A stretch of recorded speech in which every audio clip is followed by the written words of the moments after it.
Waalaikumsalam. Bima.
Salam.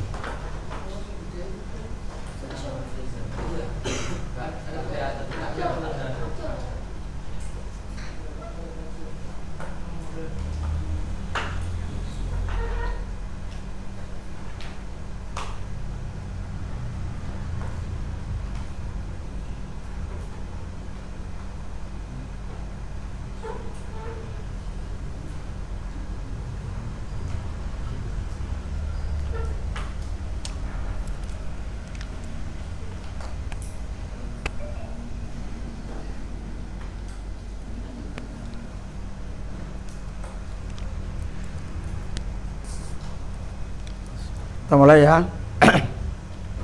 Bismillahirrahmanirrahim. Assalamualaikum warahmatullahi wabarakatuh.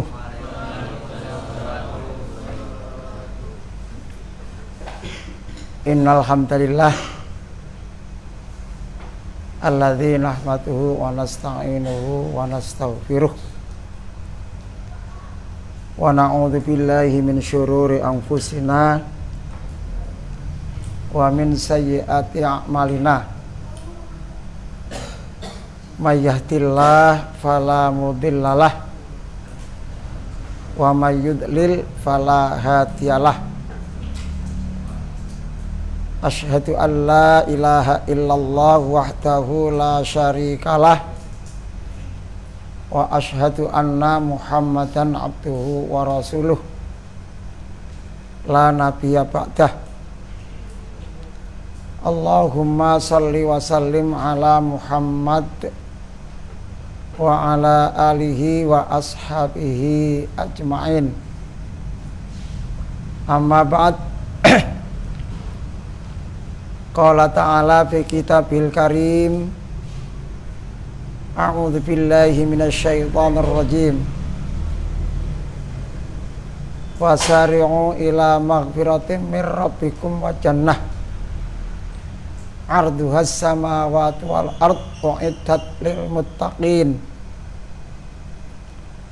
Sadaqallahul azim. Yang saya hormati Ustadz Imam selaku pengasuh Panti Asuhan Muhammadiyah Yai Dahlan. Yang saya hormati segenap pengasuh Pak Slamet, Pak Aris, Ustadzah Fitria, dan anak-anak sekalian yang berbahagia. Marilah kita bersyukur kepada Allah atas limpahan rahmat nikmat yang diberikan oleh Allah kepada kita sekalian, sehingga pada sore ini Rabu 18 Mei 2022 yang bertepatan dengan tanggal 17 Syawal 1443 Hijriah pasca Idul Fitri, kita semua bisa bertemu, bisa bermuajahah, bisa bersilaturahim dalam keadaan sehat utuh. Dari pertemuan saat Ramadan sampai dengan saat ini kita masih selalu diberikan oleh Allah kesehatan jasmani dan kesehatan rohani, sehingga saat ini anak-anak semuanya bisa kembali mengikuti kegiatan madrasah diniyah ini, yang kalau setiap hari Rabu adalah tugas saya untuk menyampaikan kaitannya dengan pola ibadah dan kemuhammadiyaan, al-Islam dan kemuhammadiyaan, yang dalam hal ini mungkin akan saya sampaikan terkait dengan hubungan kaitannya dengan ibadah Ramadan yang lalu dan pasca Ramadan, yaitu pasca Idul Fitri. Anak sekalian yang berbahagia, sholawat serta salam semoga Allah tetap melimpahkan kepada junjungan kita, panutan kita, Nabi kita Muhammad Sallallahu Alaihi Wasallam, yang telah menuntunkan kita semua dari jalan yang kurang benar, dari jalan yang tidak benar menuju jalan yang benar, dari alam yang penuh kebodohan yang dikenal dengan istilah zaman jahiliyah menuju zaman kita saat ini, zaman ilmiah. Dan tentunya meskipun zaman ilmiah masih banyak orang-orang yang berperilaku jahiliyah. Mudah-mudahan kita semua terhindar dari perilaku-perilaku yang jahiliyah itu, perilaku-perilaku yang tidak sesuai dengan tuntunan Rasulullah, yang tidak sesuai dengan tuntunan ajaran yang dibawa oleh Nabi kita, yaitu ajaran agama Allah, agama Islam. Mudah-mudahan kita dalam menjalankan ajaran Islam ini sesuai dengan tuntunan Rasulullah Sallallahu Alaihi Wasallam. Allahumma sholli alaihi. Nah sekalian yang berbahagia,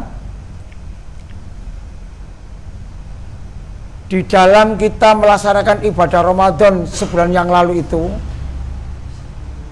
yaitu dalam bulan Ramadan, itu satu di antaranya yang sudah kita ketahui bahwa Allah itu akan mengampuni dosa kita selama dosa itu tidak tergolong dosa besar.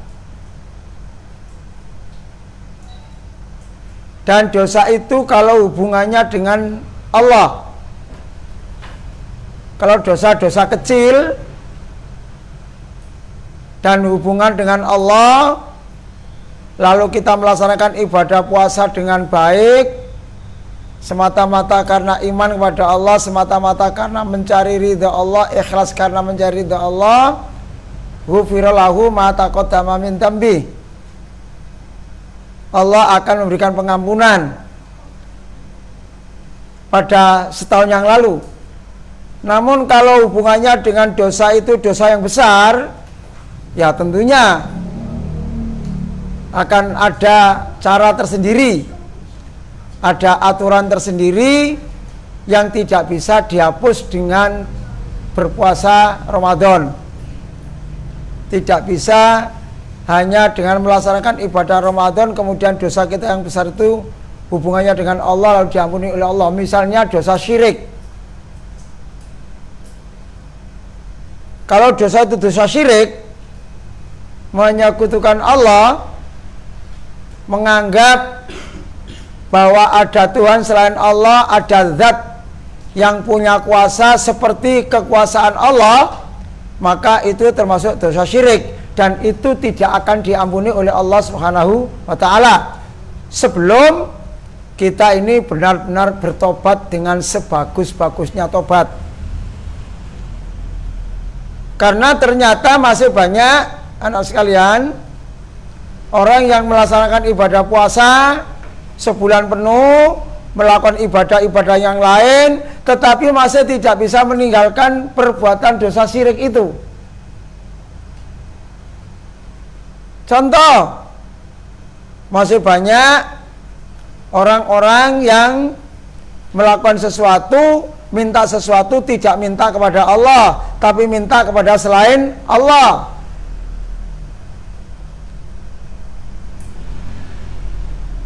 Padahal dosa syirik itu adalah perbuatan syirik. Meminta sesuatu kepada selain Allah itu termasuk syirik dan itu termasuk dosa besar. Contoh ya, contoh lagi. Banyak ketika orang-orang itu menjelang Idul Fitri satu misal, atau pada saat Idul Fitri itu kan banyak orang ziarah kubur. Apa nggak boleh? Boleh. Boleh. Ziarah kubur itu boleh. Bahkan dianjurkan oleh Rasulullah. Tapi awal-awalnya memang dilarang oleh Rasulullah. Kenapa? Kok nggak boleh ziarah kubur? Karena masih banyak orang yang tidak mengerti pola ziarah kubur. Mereka ke kuburan nenek moyang, ke kuburan orang tua yang sudah meninggal, itu tidak mendoakan supaya orang-orang yang meninggal itu, nenek moyang yang meninggal itu diampuni dosanya oleh Allah, tapi mereka datang ke kubur itu malah minta didoakan. Minta didoakan. Atau paling tidak, ya Allah, berikanlah saya sejahtera, berikanlah saya rezeki yang banyak melalui karena saya saat ini ziarah kubur ke makam mbah saya ini. Itu termasuk syirik. Itu termasuk syirik. Kalau ada orang lain mengatakan tidak syirik, ya boleh, terserahlah mereka. Tetapi kalau kita kaji sungguhnya menurut ilmu tauhid, yang seperti itu termasuk perbuatan syirik, menyekutukan Allah. Menyekutukan Allah. Makanya kalau ziarah kubur itu boleh-boleh saja. Tapi kalau dengan menentukan waktu-waktu tersendiri, bahwa kalau hari ini itu baik, kalau hari ini baik, kalau ini baik, padahal Rasulullah SAW tidak menentukan itu, maka itu menentukan hari tersendiri itu termasuk bid'ah. Tetapi kalau sudah minta-minta kepada Allah lewat orang-orang yang kita hormati, yang sudah meninggal, itu termasuk yang namanya wasilah, itu termasuk dilarang oleh Allah Subhanahu wa taala. Mengapa? Karena Nabi tidak pernah mencontohkan seperti itu. Nah, dosa-dosa syirik seperti itu tidak akan diampuni oleh Allah kalau kita tidak bertobat dengan sungguh-sungguh. Yang kedua, dosa yang tidak akan diampuni oleh Allah kalau dosa itu hubungannya dengan sama manusia. Makanya ketika Idul Fitri itu dimanfaatkan untuk saling silaturahim, untuk saling minta maaf, mintal aidin wal faizin katanya. Ya. Saling minta maaf, mohon maaf lahir batin, itu boleh. Tetapi andai kata yang semacam itu sepanjang hari, sepanjang minggu, sepanjang bulan, sepanjang tahun itu dilakukan, itu bagus. Cuman kebanyakan orang-orang itu minta maaf itu hanya pada saat hari raya. Semuanya mengaku bersalah. Ketika kita jabatan tangan dengan teman kita mengatakan, "Sepurane ya, Pak, mohon maaf, yang muda itu banyak salah." "Oh, enggak nak, podo-podo sing tuwa ya kesalahe." Artinya apa? Sama-sama mengaku bersalah. Tapi kalau hari-hari biasa amat sangat sulit itu dilakukan. Mengapa? Karena cenderung masih ada akunya yang tinggi. Aku itu apanya? Ya, sombongnya itu masih ada. Kelihatan apa? Congkaknya, kelihatan sombongnya itu masih nampak. Makanya kita nggak boleh sombong itulah. Dalam kesempatan sore ini atas Al-Quran, atas dasar Al-Quran surat Ali Imran ayat 133 dan 134, Pak Akhwan akan menyampaikan apa itu peluang untuk mendapatkan pengampunan dan surga Allah. Peluang untuk mendapatkan pengampunan Allah dan surga Allah Subhanahu wa taala. Quran surat Ali Imran ayat 133 dan 134. A'udzu billahi minasyaitonir rajim. Wasari'u ila maghfiratin mir rabbikum wa jannah. Dan segeralah kamu mendapatkan peluang pengampunan Allah dan surga Allah. Sehebat apapun anak-anak sekalian, para pendengar, para pemirsa, mungkin sehebat apapun orang itu, kalau tidak diampuni oleh Allah, maka tidak ada artinya. Semua yang kita lakukan akan sia-sia. Kalau kita berbuat kebaikan, ingin mendapatkan surga Allah, tapi kalau dosa kita tidak diampuni oleh Allah, maka tidak akan mendapatkan apa-apa.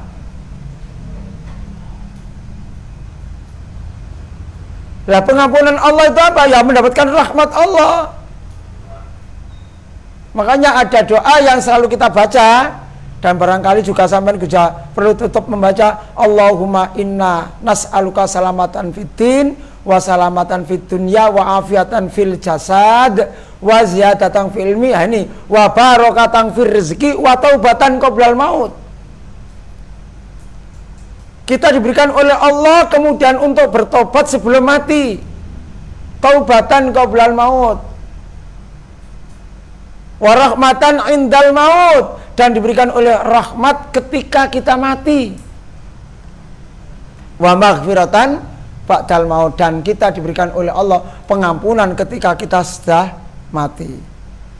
Jadi semoga kita berdoa itu, salah satu doanya yang sering kita baca adalah semoga Allah memberikan kita bisa bertobat sebelum mati. Karena kalau orang itu sudah mati dan punya dosa, belum pernah bertobat, maka itu tidak akan diampuni oleh Allah.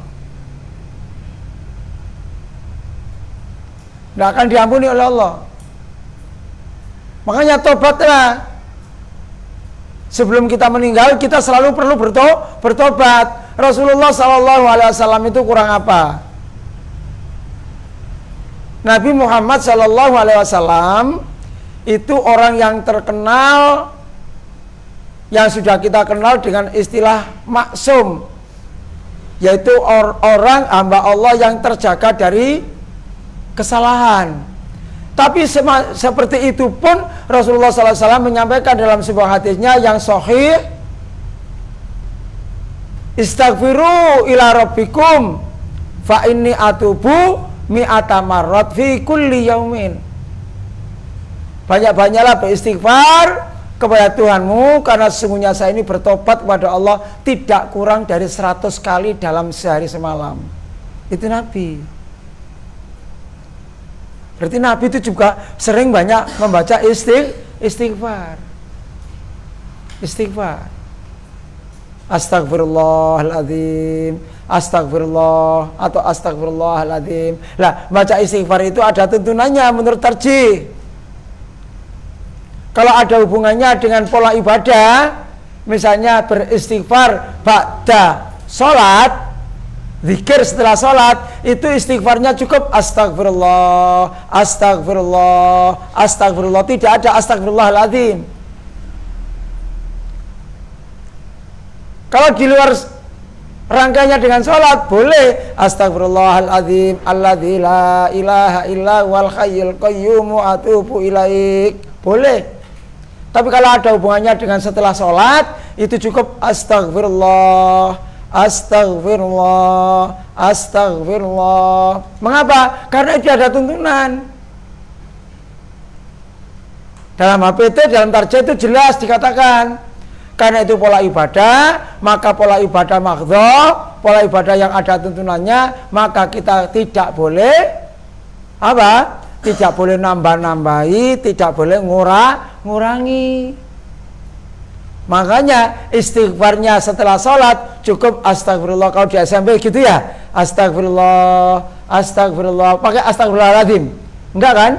Ya, astagfirullah, astagfirullah, astagfirullah. Itu. Kemudian Allahumma antas salam wa minkas salam, tabarakta ya dzal jalali wal ikram. Itu. Ya. Kemudian Allahumma lamani itu. Kemudian la ilaha illallah wahdahu la syarikalah, lahul mulku wa lahul hamdu wa huwa ala kulli syai'in qadir. Subhanallah 33 kali. Ya. Apalagi? Alhamdulillah 33 kali. Allahu Akbar 33 kali.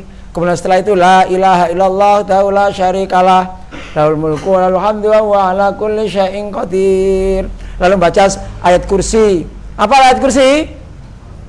Ya, Bo. Coba bersama-sama. Bismillahirrahmanirrahim. Allahu la ilaha illa huwal hayyul qayyum. La ta'khudhuhu sinatun wa la naum. Lahu ma fis samawati wa ma fil ardh. Man dzalladzi yashfa'u indahu illa bi'idnih. Indahu, stop. Indahu itu panjang. Karena itu dhammah terbalik, itu termasuk mad tabi'i. Illa itu hamzah. Itu namanya mad jaiz munfasil. Panjangnya antara 4 sampai 6 harokat. Indahu illa bi'idnih, gitu ya. Ulang, indahu. Indahu illa bi'idnih. Ya'lamu ma baina aydihim wa ma khalfahum wa la yuhituna bi syai'in min ilmihi illa bima syaa.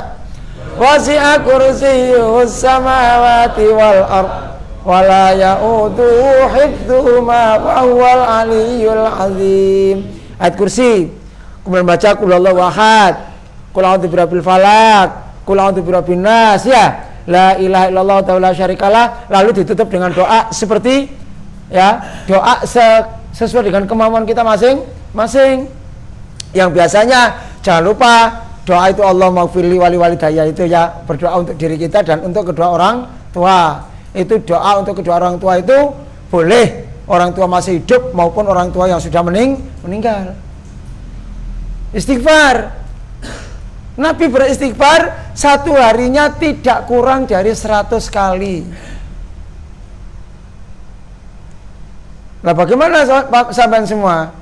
Harus banyak-banyak baca istighfar. Ya.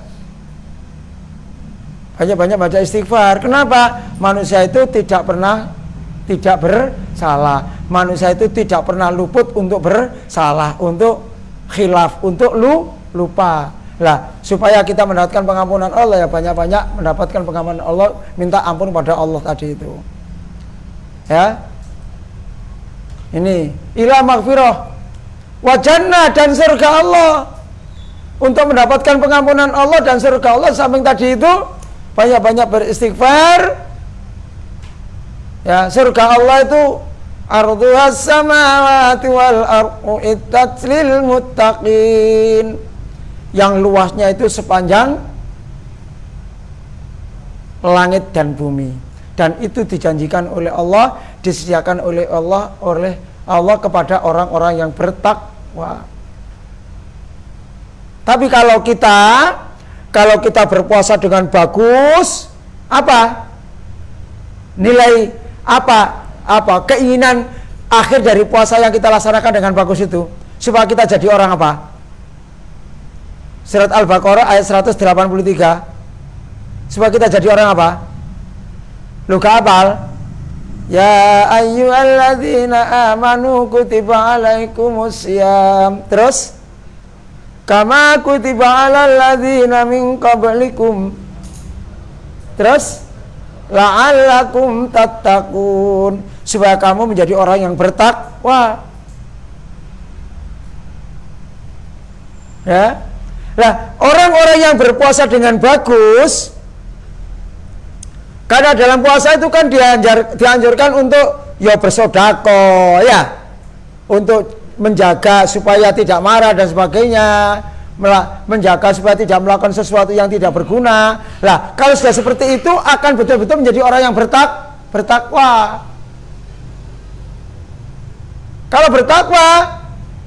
Kalau orang itu sudah bertakwa dengan baik, ya insya Allah pengampunan Allah akan kita dapatkan, surga Allah akan kita dapatkan. Tapi apakah kita sudah mendapatkan itu? Yang kok delok kira-kira kita melaksanakan ibadah puasa selama 1 Ramadan itu membekas enggak dalam kehidupan kita?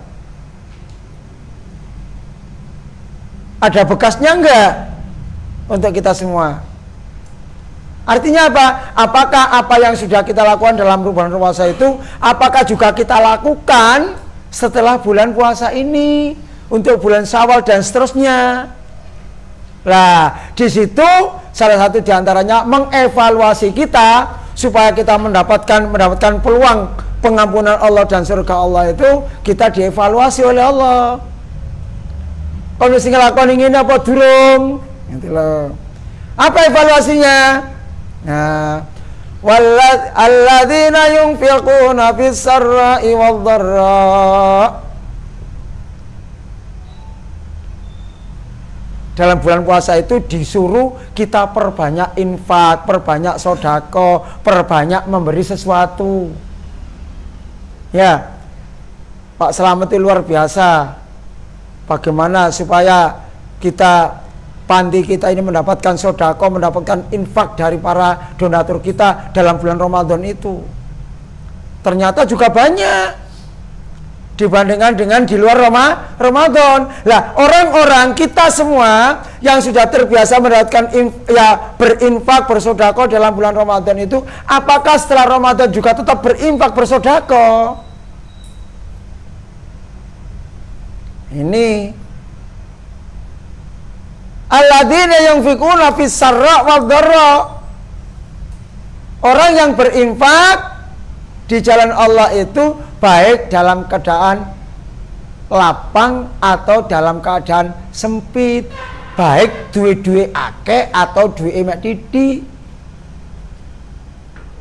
baik rezeki yang berupa mal, harta itu banyak, atau diberikan oleh Allah rezeki yang berupa mal, harta itu sedikit. Maka orang yang berinfak, orang yang tandanya mendapatkan pengampunan Allah, orang yang tandanya mendapatkan peluang akan mendapatkan pengampunan Allah dan surga Allah itu mesti tetap bersedekah.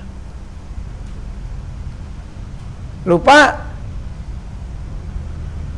kalau uangnya banyak bersedekah mungkin, tapi kalau uangnya sedikit bagaimana bisa bersedekah? Justru itu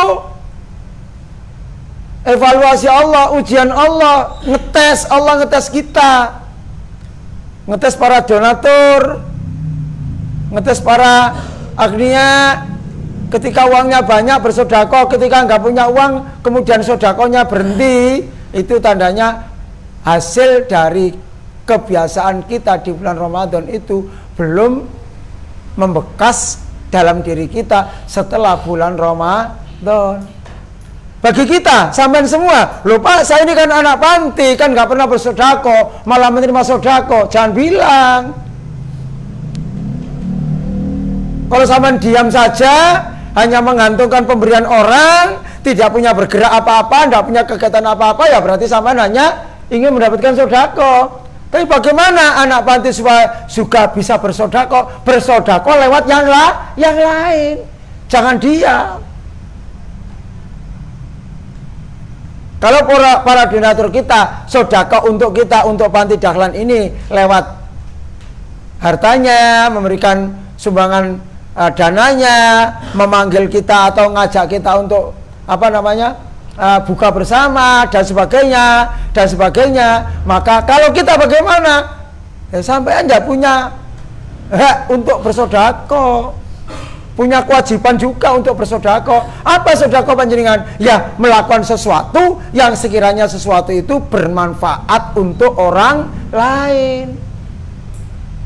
Orang lain itu siapa? Untuk teman sendiri, untuk keluarga kita sendiri, untuk tetangga kita, untuk masyarakat sekitar kita. Itu namanya bermanfaat untuk orang lain. Jangan sampean punya anggapan kalau sampean karena anak panti kemudian tidak pernah bersodako. Jangan, nggak boleh. Tadi sudah jelas kok, fisarra wal darra. Anggap kalau kita berbicara sampean ini termasuk orang yang wal darra itu dalam sempit. Karena sampean juga anak panti, maka bagaimana sodako sampean? Sodako lewat ilmu. Nah, ya kan? Pernah saya sampaikan, sodako lewat pembicaraan kita, sodako lewat gerakan tangan kita, kaki kita, perbuatan-perbuatan kita yang ada manfaatnya untuk orang lain. Itu termasuk bersedekah. Bahkan sampai-sampai dinyatakan oleh Rasulullah SAW, senyum itu termasuk sodako. Sampai ketemu wong aja berengut ae. Oke ya. Oke to aku ingin doa kon. Ya, kayak ya. Ya. Jangan berengut. Kayak gini misalnya, satu ketika ada tamu datang. Ya sampean harus sumai. Apa sumai itu? Apa sumai itu? Senyum. Ya. Terus gak oleh apa? Kalau bahasa Jawa itu dadi wong aja mbrengut ae. Mbrengut iku apa? Wis pokoke gak senyum blas. Ketemu sapa enggak pernah senyum. Jangan. Harus banyak senyum. Ketemu orang, assalamualaikum. Makanya di sekolah kan dikembangkan 3S ya. Apa? Senyum, salam, sapa. Ketemu kon, aku ketemu ketok Yuson musim apa sih? Oh itu namanya gak senyum sih. Mari senyum assalamualaikum. Assalamualaikum. Karena Pak Akwan gurunya, Pak Akwan yang lebih tua, yang muda yang assalamualaikum, saliman, senyum, salam, sapa. Kalau dalam HP itu hormat, assalamualaikum, baru salaman. Tapi hormatnya gak bertentang ini ya, hormatnya gak hormat senyum. Itu salamnya HW, Hizbulatan. Assalamualaikum, salam, jabatan tangan. Biyen kalau jabatan tangan mergo si ono Covid saiki wis mudah-mudahan Covid minggat. Mudah-mudahan Covid minggat, ya. Tapi tetap harus waspada. Itu ya. Jadi senyum itu termasuk sedekah. Jangan dikira, ya. Sampai jalan, ya, jalan-jalan, melaku nang tengah jalan. Ternyata di jalan itu ada sesuatu yang tidak cocok. Katakanlah ada kerikil, ada batu, ada apa benda-benda yang sekiranya kalau kena orang itu membahayakan. Sampai ambil, Pak, naik sepeda Pak, gak enak, yo, naik sepeda gak enak, gak apa-apa. Terus bentar, ambil, disingkirkan. Itu sedekah. Jangan dikira itu tidak bersedekah. Ya. Satu ketika ada panggilan dari donatur, mau kirim nasi, suruh ngambil. Kemudian ada yang diminta oleh Pak Selamat, oleh Ustadz Imam untuk tolong diambil ya, kamu ngambil. Perjalanan kamu ngambil itu sudah sedekah. Jangan dikira itu, ya, itu sedekah. Sampean berangkat mengambil nasi atau apa dari donatur, kita bawa ke panti, lalu di panti dimakan orang banyak, teman-teman yang lain, itu perjalanan sampean itu, tenaga sampean itu sudah termasuk sedekah. Makanya bersedekah itu termasuk fisarra wadorro. Jangan punya anggapan orang yang bersedekah itu hanya orang yang kaya-kaya saja, Pak. Anak panti nggak bisa bersedekah, jangan bilang. Ya tentunya materi sedekahnya berbeda, nggak sama. Orang-orang yang kaya bersedekahnya pakai uang, pakai harta. Sampean bersedekahnya pakai senyuman, pakai nasihat, pakai ucapan yang indah, ya, pakai tenaga kita untuk menata sesuatu yang kurang benar, ya. Ini sudah terbiasa, sampean bagus, ya. Kalau akan belajar, meja ngambil sendiri, tata sendiri. Nanti kalau sudah selesai, mejanya ditutup sendiri, ditata sendiri. Itu jangan menggantungkan, jangan nunggu disuruh oleh Ustadz Selamat, oleh Ustadz Imam, oleh Ustadz Haris. Masih gak dikongkon yo, toto dewe, noto bangku dewe, itu termasuk bersedekah. Oh ternyata sedekah itu banyak, ya iya. Banyak peluang. Dalam hadis Rasulullah SAW, anggota tubuh kita, panca indera kita, semua tubuh kita itu punya kewajiban untuk bersedekah. Tangan nanti juga punya kewajiban untuk bersedekah. Mata kita untuk bersedekah. Mulut kita bagaimana juga bisa bersedekah. Hidung kita, telinga kita, itu juga punya kewajiban untuk bersedekah. Artinya apa? Segala yang kita lakukan, yang dilakukan oleh indera kita, oleh anggota tubuh kita itu ada yang bernilai bersedekah, ada yang bernilai manfaat untuk orang lain. Contoh, mata. Bagaimana? Ini contoh yang paling gampang. Ada teman baru datang, kaoman meja, pada kono aja ono meja sik tumbukan. Gak ngomong mergo pas masalah ada pengajian, biar tidak mengganggu pengajian. Nah, itu kan berarti kan mata kita melihat teman, kemudian melihat sesuatu yang perlu dikerjakan. Itu tandanya juga mata kita sudah bersedekah. Itu ya. Itu mau melakukan sesuatu, mau ngomong banyak. Padahal di sana misalnya ada orang sholat, kamu mau, nah artinya ojo rame-rame, iku loh nong sholat. Nah itu termasuk bersedekah. Jangan kira bersedekah itu banyak macamnya, banyak polanya, banyak caranya, banyak materi yang untuk kita sedekahkan. Itu. Tapi sampai misalnya bisa dengan tangannya bisa ngambil, tapi sampean nggak ngambil, tapi sampean ngongkon wong tok yo. Apakah sedekah? Iya, tapi nilainya beda. Tolong, iku beda. Itu. Alangkah indahnya kalau kita sendiri yang melaksanakan, yang mengerjakan. Itu sedekah. Nah, orang yang bersedekah seperti itu tandanya kebiasaan bersedekah di bulan Ramadan itu menempel dalam diri kita. Nempel dalam diri kita. Ya, mengapa di situ? Karena dalam bulan Ramadan, kenapa banyak orang yang gemar bersedekah? Karena dalam bulan Ramadan itu, dalam hadis Rasulullah SAW menyampaikan, perbuatan baik di bulan Ramadan itu dilipat gandakan. Makanya orang-orang yang berbuat baik itu dalam bulan Ramadan berbondong-bondong. Kenapa? Karena ingin mendapatkan lipatan amal, lipatan pahala. Lipatan pahala. Tapi tidak berarti kalau sudah di luar Ramadan kemudian kita berbuat sesuatu yang baik itu tidak dapat pahala? Dapat, tetap dapat. Tetapi harapan dari Allah Subhanahu wa taala, tentunya harapan dari hadis Rasulullah SAW, kalau kita sudah gemar melakukan sedekah di dalam bulan Ramadan itu karena sudah menjadi kebiasaan, menjadi budaya kita, kebiasaan kita, maka di luar Ramadan itu juga bagaimana kita juga berbudaya untuk bersedekah. Sampai dalam bulan Ramadan rajin sholat 5 waktu, tidak telat, subuh, zuhur, asar, maghrib, isya, pas, selalu bermakmum berjamaah. Maka di luar Ramadan mestinya juga harus seperti itu, ya. Di masjid-masjid, di musola-musola yang dekat. Jangan dekat dengan masjid, dekat dengan musola rumahnya, tapi nek sholat sendirian di rumah, itu tandanya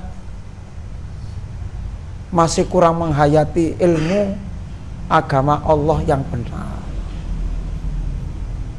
Ya, saya yakin di Surabaya ini Bangun Sari, Bangun Rejo, ya, Bandarejo, Tambak Asri itu, saya yakin rumah sampean ini dekat dengan masjid, dekat dengan musola. Tapi sampean nggak tahu sholat nang masjid, nang musola, sholatin nang musola, sholat Pak, tapi di rumah, itu tandanya sampean masih belum menghayati ilmu ajaran yang dibawa oleh Rasulullah SAW.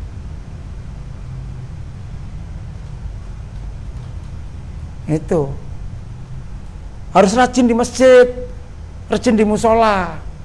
Syukur kalau musola masjidnya masjid musola yang senada, seirama dengan panti kita Muhammadiyah, ya masjid musola yang Muhammadiyah. Kalau tidak ada Pak, masjid musola Muhammadiyah jauh, yang dekat dengan rumah saya, jajar rumah saya itu adalah musolanya bukan Muhammadiyah, tidak apa-apa, ikut sholat di situ. Cuma pola ibadahnya ya pola ibadah yang kita pelajari, yang kita pahami itu. Tidak berarti sama karena jauh dengan masjid musola Muhammadiyah lalu di dekat rumahnya yang bukan Muhammadiyah lalu gak sholat di musola di masjid itu tandanya sampean tidak menghayati ajaran Islam. Ajaran Islam tidak begitu. Makmurkanlah masjid atau musola.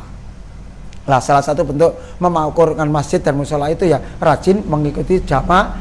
Syukur kalau ada kegiatan-kegiatan sosial di masjid itu sampean juga ikut. Oke, lah ikut kegiatan sosial itu termasuk bersedekah, ya kan?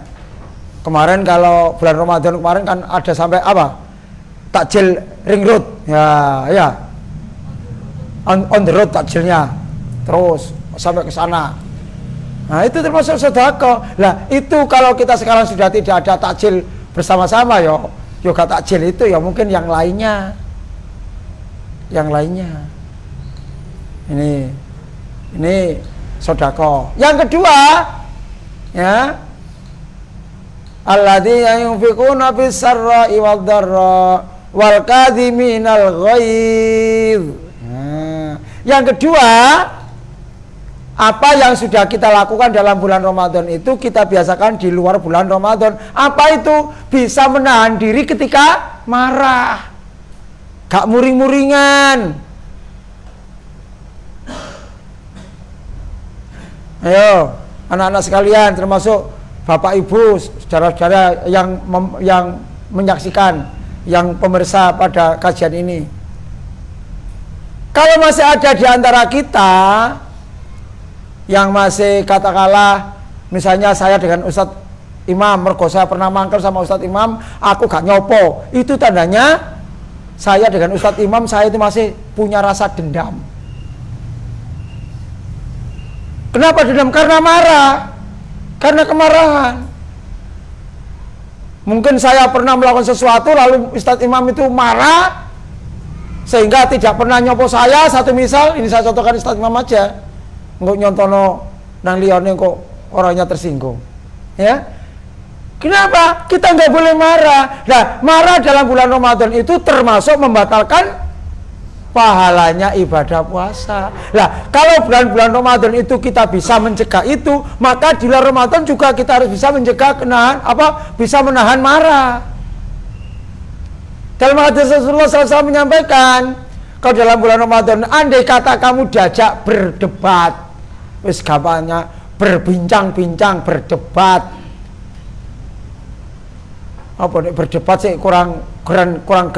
Nek kon diajak otot-ototan, nah wis gampang. Nek kon diajak ngomong otot-otot mbek kancamu karena bulan Ramadan, katakan ini shaim, sesungguhnya saya ini sedang puasa. Artinya apa? Kalau ada orang yang mengajak kita untuk bertengkar, ngotot, itu di dalam bulan Ramadan itu kita diperintahkan oleh Rasulullah, katakan saya ini sedang berpuasa. Maknanya apa? Kita menahan marah. Menahan marah itu luar biasa, anak-anak. Sampean mungkin pernah melihat saya. Mungkin waktu sampean nggak pernah tak ajar ya, nggak pernah saya jadi guru sampean soalnya lama. Ustadz Imam mungkin pernah. Ustadz Imam mungkin pernah tak jiwit atau apa, nggak tahu, saya lupa. Ya, sampean lihat kalau orang itu sedang marah, itu kadang-kadang yang dilakukan itu lepas kendali.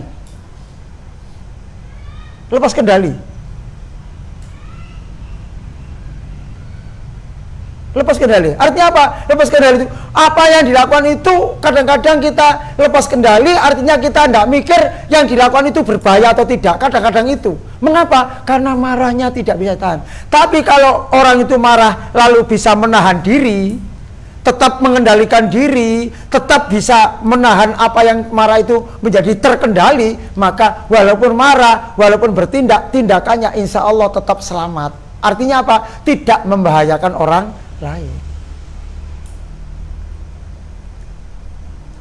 Saya pernah mendengar, insya Allah karena ini juga lewat media sosial, kira-kira 3 tahun 4 tahun yang lalu itu sudah pernah terjadi, di koran juga sering terjadi. Ada anak yang terdengar anak memukul orang tuanya sampai orang tuanya meninggal dunia. Pernah mendengar? Pernah baca? Pernah kan? Lalu setelah anaknya dihukum, disidang, lalu ditanya kenapa kok sampai seperti iya? Karena ibu saya itu ngomel terus, saya nggak bisa mengendalikan emosi saya. Akhirnya saya pukul dia, saya pecok kepalanya. Itu kenapa? Karena nggak bisa mengendalikan diri ketika marah.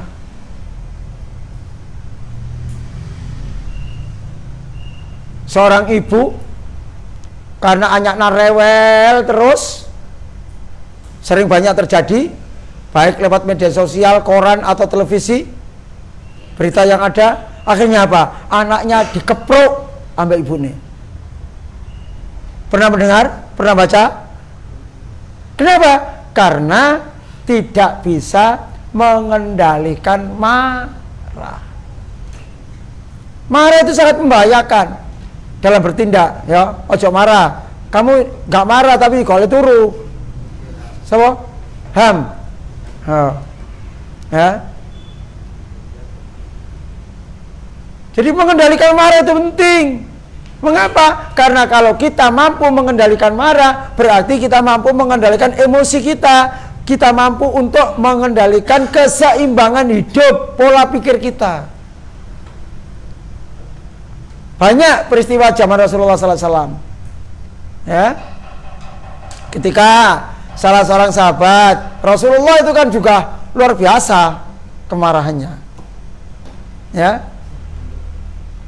zamannya Umar bin Khattab sebelum masuk Islam itu kan mencari apa? Mencari Rasulullah. Mana Muhammad? Akan saya penggal lehernya sebelum masuk Islam. Begitu satu ketika dalam kisah singkatnya, begitu pulang ternyata di dalam ada adiknya perempuan yang membaca Al-Quran. Ternyata hidayah Allah datang. Begitu hidayah datang, apa yang terjadi? Maka dia kembali akan mencari Muhammad, bukan untuk memenggal Muhammad, tapi ingin menyembah kaki Muhammad. Artinya apa? Mau ikut ajaran Rasulullah SAW. Nah saat itu Rasulullah kan punya kekuasaan, punya hak karena orang itu sudah bertekuk lutut, maka kalau Allah marah kan bisa saja. Ya. Nah, ini kalau marah itu bisa kita pertahankan. Menahan amarah itu termasuk peluang akan mendapatkan pengampunan Allah dan surga Allah. Makanya anak-anak sampai nek muring-muring ya mau bimo nek muring-muring mek kancane gak usah berlebihan. Punya musuh enggak? Ya. Punya musuh enggak kamu? Ya. Kadang-kadang anak-anak itu punya musuh. Ya. Masih ingat peristiwa tawuran? Bulan Ramadan kemarin, awal Ramadan. Ya, awal Ramadan di Bangunsari, di Tambak Sari, Tambak Asri, depannya Aba Jumali. Itu hanya karena apa? Hanya karena nggak bisa mengendalikan emosi. Diawali dengan pecut-pecutan sarung loh dipelintir. Cecas. Marungul gojok-gojlokan. Ono sing kena pecut situ. Loro. Karena yang sini kelompok sini lebih sedikit, sing kelompok kono kakek, maka sing kelompok didik mulai nggawa pisau, balik tawuran, ono sing tangane setengah ayo pedot barang iku. Sampai Pak Camat memanggil Kapolsek, memanggil tokoh-tokoh agama termasuk tokoh NU, tokoh Muhammadiyah yang kemarin itu saya ceritakan, saya sama Pak Arif Umawan datang itu. Ya, karena apa? Karena tidak bisa menahan marah. Digojloki ngene muring-muring.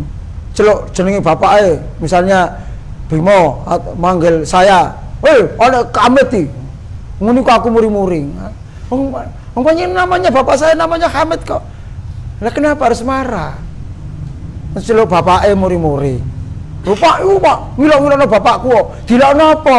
Wong dilokno celuk jenenge kok. Kuceluk bapakmu kok kethek iku ngelokno.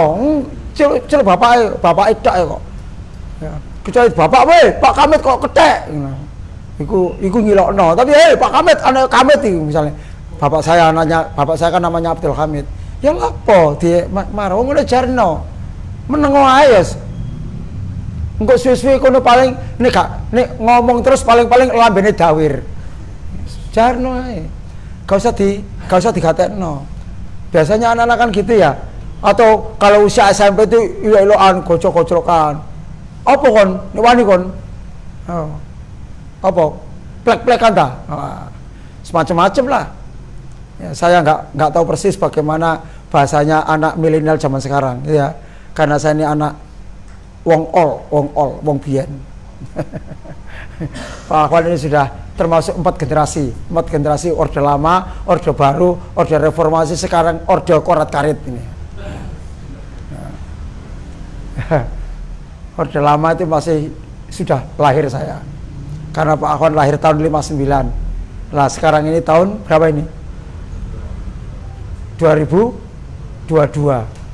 Berarti saya ini sudah 63 genap nanti sekarang tanggal berapa? Tanggal 18, nanti tanggal 24 Mei itu genap saya 63 tahun.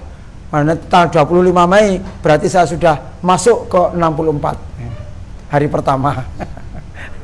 Ya, itu. Jadi kita harus pokoknya ya apa caranya menahan marah, gak muring-muringan. Lah, salah satu tanda orang muring-muringan itu tadi itu saya contohkan saya dengan Ustadz Imam. Apa? Dendam gak mari-mari, itu tandanya orang yang muring-muringan.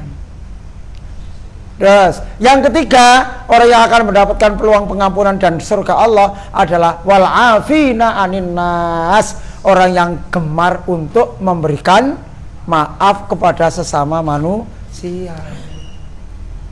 Anak, nek wong njaluk sepuro iku gampang, tapi nek wong nyepuro wong lho angel. Apa maneh sing njaluk sepuro mau wong miskin, sing dijaluki sepuro wong sugih, angel. Kon tak kandhani. Ya. Yang minta maaf itu orang kecil, yang dimintai maaf pejabat, angel. Anggitmu. Itu. Kecuali orang beriman. Tapi ketika bulan Idul Fitri, ada perbedaan antara orang kaya dan orang miskin ketika saling minta maaf. Kok ono sing miskin, Pak, terima kasih Pak, mohon maaf ya. Oh iya nak, podo-podo nak. Sing tua ya ngono njaluk sepuro ya nak podo-podo, artinya podo-podo itu podo-podo akeh salahe. Wong sing miskin njaluk sepuro sing sugih yang ngomong ya nak podo-podo ya Pak, sama-sama. Artinya sama-sama apa? Sama-sama kita bersalah. Itu ketika Idul Fitri. Mari Idul Fitri beda. Ya. Iklil, jelas sepuro aku. Pak Wan minta maaf, gayamu kon. Saiki kon sepuro, wingi kon ngenyek aku kon. Artinya apa? Tidak semudah itu orang yang dimintai maaf untuk memberikan maaf. Lah, orang yang taat pada Allah, yang bertakwa pada Allah itu dievaluasi oleh Allah. Ketika ada orang yang bersalah lalu minta maaf, mau nggak dia memberikan maaf? Nah, gitu. Maksudnya ke sana. Oh, ternyata Pak Akon Yusuf memberikan maaf. Ya, sama-sama. Pokoknya besok dilangi ya. Itu tandanya suka memberikan maaf kepada sesama manusia. Sekali lagi anak-anak, kamu juga begitu. Satu ketika Ilham mokong ambek sapa? Radit. Mokong. Suka ganggu terus. Akhirnya Radit mangkel. Kuaplek kon kok.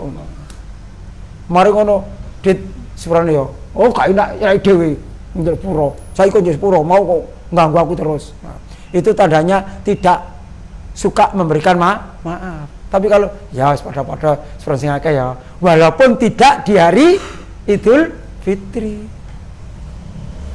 Nah, itu maksudnya ya, apa yang biasa kita lakukan dalam bulan Ramadan, dalam Idul Fitri itu juga dievaluasi oleh Allah. Kalau tetap itu dilakukan, itu tandanya orang itu mendapatkan peluang dari Allah untuk dapat pengampunan Allah dan peluang dari Allah untuk mendapatkan surga Allah. Ini gak ngono, gak iso. Ya, kenapa? Ya, ada hadis anak-anak, ada hadis. Cuman hadisnya ini jarang dipopulerkan. Ya, innamal a'malu bil khawatim. Yang paling banyak kan innamal a'malu binniat ya. Segala sesuatu itu, segala amal perbuatan tergantung niatnya. Tapi ini hadis yang sahih. Innamal a'malu bil khawatim. Sesungguhnya segala amal perbuatan itu tergantung akhirnya. Artinya apa akhirnya itu? Tergantung dia pada akhirnya menjelang mati itu dia tetap baik atau tidak, gitu loh. Kan banyak orang itu. Sampean Ilham, si SMP, si SMA, si SD, api-api ngajine rajin. Oh, engko mari SMA wis metu teko panti asuhan, wis gak tau melok pengajian blas, katut kanca sing suka nakal-nakal iku malah katut nakal. Nah, umpamane naudzubillah ya, ini muka-muka enggak terjadi. Mari nakal wis tuwek saya tetap nakal. Dadak meninggal dunia dalam kondisi dia masih belum bertobat. Itu namanya innamal a'malu bil khawatim. Segala amal perbuatan manusia tergantung pada akhirnya. Cilikane nom-nomane api tapi waktu mati elek, berarti dia itu termasuk orang jelek, su'ul khotimah. Tapi sebaliknya, pada saat mudanya dia gak pati api, suka mokong, suka nakal. Setelah dewasa, setelah remaja, dewasa dia baik, bahkan jadi mubalek, jadi bagus, lalu dalam masa tuanya dia rajin ibadah, rajin macam-macam, lalu meninggal dunia. Itu namanya husnul khotimah. Innamal a'malu bil khawatim. Segala amal perbuatan tergantung pada akhirnya. Berarti orang itu akhirnya akhir yang baik.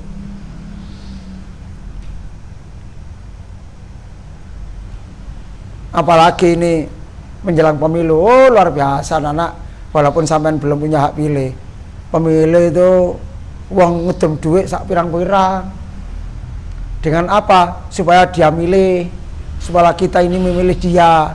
Tapi ketika kita tidak memilih dia, gak jadi, wes gak tahu dudum di mana, malah mangkel dan lain-lain, tidak pernah berbuat baik lagi. Maka seperti itu jangan terjadi pada diri kita, gitu ya. Nah, anak-anak, mudah-mudahan yang saya sampaikan ada manfaatnya. Dan sekali lagi ada 3 peluang mendapatkan pengampunan Allah dan surga Allah. Apa tadi? Yang pertama, orang yang gemar bersedekah baik saat lapang ataupun sempit, saat mampu atau tidak mampu. Kalau mampu dengan uang ya dengan uang, dengan harta. Kalau tidak mampu ya bersedekah dengan apa yang kita miliki. Apa itu? Bisa mata kita, bisa ucapan kita, bisa perbuatan kita, gitu ya. Bisa nasihat mulut kita. Nah, yang kedua, bagaimana kita bisa menahan ketika kita marah.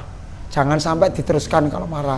Dan yang ketiga, kita suka dan gemar memberikan maaf kepada sesama manusia, sesama teman kita. Itulah, mudah-mudahan yang Pak akan sampaikan pada kesempatan sore ini ada manfaatnya. Dan tentunya kalau rebut depan sudah kembali kepada materi ibadah dan al-Islam yang lainnya. Sekian, kurang lebihnya mohon maaf. Nasrullah wa fathun qarib. Assalamualaikum warahmatullahi wabarakatuh. Subhanakallahumma wa bihamdika asyhadu an la ilaha illa anta astaghfiruka wa atubu ilaik.